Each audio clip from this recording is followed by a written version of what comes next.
Oi Pak Jokowi, tolong lu di Riau ini gusur lu PTPN 5 ini. Kontol kau Pak Jokowi, kontol.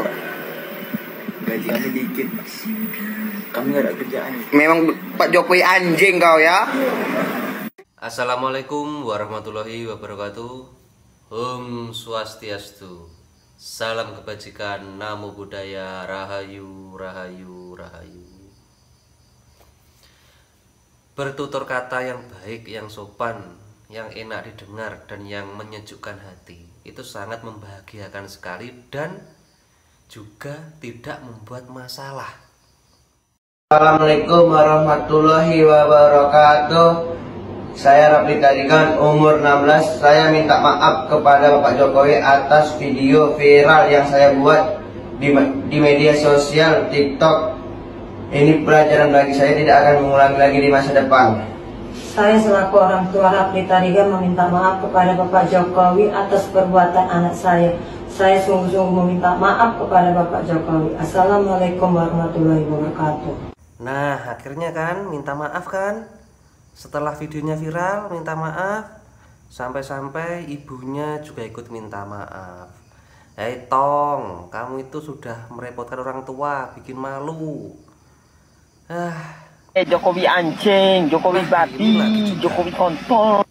Berkata kasar lagi untuk presiden kita. Gua nggak tahu. Terus habis itu harus kemana lagi. Takut dicari polisi. Takutnya polisi ngejar gua. Setelah videonya viral juga. Tong. Wih, kadi ada goblok, setan anjing, setan bedul kabehan yo ta. Kadi wani yo anak santri yo orang malain anak kuliahan, jeung naon kuliah dina ge aing teu buka KTP. Nah, ini juga ini. Ini saya nggak tahu ya bahasa Sunda kan ini kayaknya. Saya nggak tahu artinya opo, saya nggak tahu. Terus tapi yang bisa saya tangkap itu kata-katanya kasar dan menghina presiden kita Pak Jokowi. Ya seharusnya ini kan kelihatan anak pondokan kan. Seharusnya kan mereka bisa bertutur kata yang baik gitu loh, yang halus, yang menunjukkan dia itu memang apa ya, punya ilmu agama yang lebih kan seharusnya. Kalau ini kan kelihatan pondokan.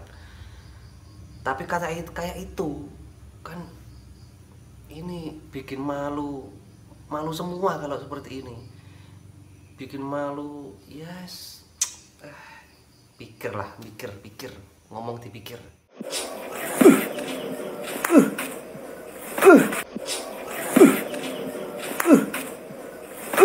Mulai.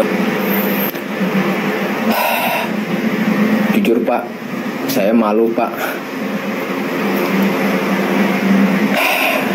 Namanya aja wong Islam, tapi hati Bapak tidak sesuai apa diajarkan menurut agama Islam.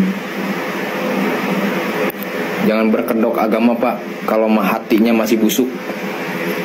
Ingat Pak ya, jangan berkedok agama kalau hati Bapak itu masih busuk. Benci boleh, ya kan? Tapi nggak kayak gitu juga, salah. Kalau misalkan kelakuan Bapak itu seperti itu, salah ya. Malu Pak sama umur ya. Jangan terlalu berlebihan Pak, ya kan? Kalau tidak suka ya udah tidak suka aja, tidak usah terlalu berlebihan. Saya beri identifikasi mengenal radikalisme. Orang radikal itu kayak gimana cirinya? Salah satu cirinya benci kepada pemerintah, itu saja. Satu ciri saya beri. Sebab itu ada di buku-buku para ulama, dan itu ketentuan paten. Ada yang punya pemikiran itu, benci kepada pemerintah, bicara tidak bagus dengan pemerintah, itu adalah sebuah sikap radikal. Bisa mengarahkannya ke sana. Bentuk dari radikalisme. Iya. Di dalam Islam itu, pemerintah itu bukan malaikat. Bukan orang-orang yang tidak bisa salah, tidak bisa keliru. Mereka juga manusia biasa. Tapi Allah jadikan pada pemerintah itu ada hak-hak. Allah Subhanahu wa ta'ala jadikan pada pemerintah ada kedudukan. Kenapa diberi hak dan kedudukan? Inilah ilmu namanya. Itulah keindahan syariat. Itulah keindahan syariat. Sebab manusia itu tidak akan bisa untuk meraih kemaslahatan mereka yang sempurna di kehidupan dunianya dan akhiratnya kecuali dengan kebersamaan. Dan kebersamaan itu harus dengan pemimpin, harus dengan kepala negara. Makanya Nabi SAW ketika beliau meninggal, itu tidak langsung oleh para sahabat diselenggarakan jenazahnya. Tapi para sahabat memilih pemimpin dulu, pengganti Nabi SAW. Setelah Abu Bakar dibaiat di bawah Thaqifah Bani Sa'idah, Syah sebagai khalifah, barulah Nabi SAW diurus jenazahnya segera oleh para sahabat. Ini berdasarkan kesepakatan para sahabat. Mereka adalah orang yang paling cinta kepada Rasulullah SAW.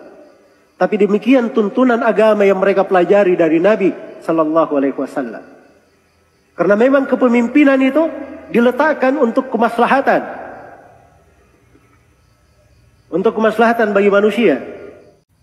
Alhamdulillah, inilah ceramah dari Pak Ustadz, ini sangat menyejukkan hati. Jadi bagaimanapun juga kita hidup di bumi Indonesia ini, Nusantara ini, kita itu harus menghormati pemerintahan yang sekarang.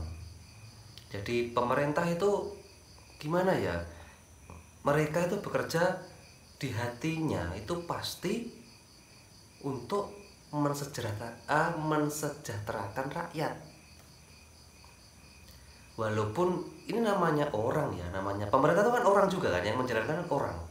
Di pemerintah kan dijalankan orang. Itu ya pasti ada baiknya, ada buruknya. Itu pasti.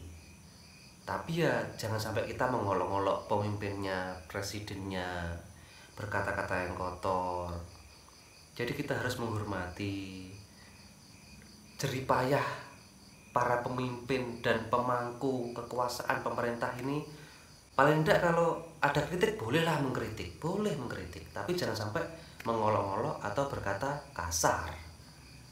Memang kan harus ada kritikan untuk membangun kritiknya, bukan mengolok-olok, beda.